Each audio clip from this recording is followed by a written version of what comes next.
अवैध धंद्यांविरोधात रणरागिणी आक्रमक, लोकप्रतिनिधी व पोलिसांवर गंभीर आरोप. स्क्रिप्ट. श्रीरामपूर शहरात कायदा आणि सुव्यवस्था शिल्लक आहे की नाही, असा संतप्त सवाल करत श्रीरामपूरमधील महिलांनी आता थेट रस्त्यावर उतरून एल्गार पुकारला आहे. गेल्या अनेक दिवसांपासून शहरात सर्रास सुरू असलेल्या बिंगो, मटका, जुगार आणि अवैध दारू विक्री विरोधात महिला आक्रमक झाल्या असून Republican party of India Athawale गटाच्या महिला आघाडीच्या उत्तर महाराष्ट्र अध्यक्षा रमादेवी धीवर यांच्या नेतृत्वाखाली महिलांनी जोरदार उपोषण सुरू केलं आहे. यावेळी आंदोलक महिलांनी आरोप करत स्थानिक लोकप्रतिनिधी आणि पोलीस प्रशासनाच्या डोळ्यादेखत हे अवैध धंदे जोमाने सुरू आहेत. वारंवार तक्रारी करूनही कोणतीही ठोस कारवाई होत नसल्याने या व्यवसायांना नक्की कोणाचे अभय आहे, असा सवाल आता उपस्थित केला जात आहे. अवैध व्यवसायांमुळे शहरात गुन्हेगारी वाढली असून महिला आणि तरुण मुलींच्या सुरक्षिततेचा प्रश्न गंभीर बनला आहे. मद्यपी आणि जुगारींच्या वाढत्या वावरामुळे सर्वसामान्य नागरिकांना रस्त्यावरून चालणे कठीण झाले आहे.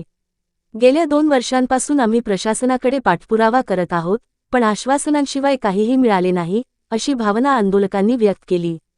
आजपासून सुरू झालेल्या या उपोषणाने प्रशासनाचे धाबे दणाणले आहेत. जर तातडीने हे अवैध धंदे बंद झाले नाहीत आणि संबंधितांवर कठोर कारवाई झाली नाही, तर आगामी काळात संपूर्ण शहरभर तीव्र आंदोलन छेडले जाईल, असा इशारा रमादेवी धीवर यांनी दिला आहे. MSS न्यूजसाठी एजाज सय्यद, बेलापूर शहर. आजचं आंदोलन आहे आपलं. या श्रीरामपूर शहर आणि तालुक्यामध्ये मोठ्या प्रमाणात अवैध धंदे सर्रास चालू आहे.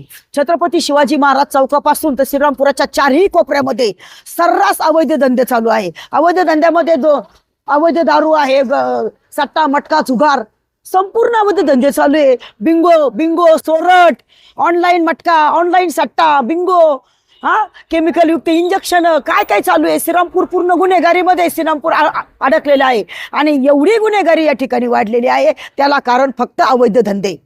या अवैध धंद्यांमुळे मुलं गुन्हेगार बनलेत, महिलांचे संसार उद्ध्वस्त झालेत. त्याच्यामुळं हे जे आहे या श्रीरामपूरमध्ये, इथे स्थानिक आमचे आमदार आहेत, यांनी पण डोळे झाकपणा केलाय का? कुणी आवाज उठवत नाही. पोलीस प्रशासन काय करतंय? पोलीस प्रशासनाला आम्ही 2 वर्षापासून साहेब विचारणा करतोय की श्रीरामपूर शहरामध्ये संपूर्ण सर्रास उघड्यावर चालू असलेले हे अवैध धंदे कधी बंद होणार आहे का? याला तुम्हाला कोणी खतपाणी घालतंय का? कुणाच्या वरद असताना हे अवैध धंदे चालू आहे का? पोलीस प्रशासन काय करतंय? कुणाच्या सांगण्यावरून इथं सर्रासपणे अवैध धंदे चालू आहे. त्याच्यामुळे आम्ही महिला आज रस्त्यावर उतरलो आहे आणि उग्र स्वरूपाचं आम्ही असं आंदोलन करणार आहोत. कारण संपूर्ण श्रीरामपूर शहराच्या तालुक्याचा विषय आहे. व्यसनाधीन झालेले मुलं, रोजची होणारी गुन्हेगारी, हाणामारी, महिला आणि मुली सुरक्षित नाही. श्रीरामपूर शांतता सुव्यवस्था श्रीरामपुरात सुरक्षित नाही. त्याच्यामुळे आम्ही महिला रस्त्यावर उतरलोय आणि सर्व महिला आज जर लाक्षणिक उपोषणाचा जर पोलीस प्रशासनाने आमचा विचार जर नाही केला तर उग्र स्वरूपाचं आंदोलन आम्ही या ठिकाणी छेडणार आहोत आणि आमरण उपोषणाला आम्ही बसणार आहोत आणि श्रीरामपूरची गुन्हेगारी आणि अवैध धंदे संपूर्ण बंद केल्याशिवाय राहणार नाही, असं आमचं पोलीस प्रशासनाला या ठिकाणी इशारा आहे.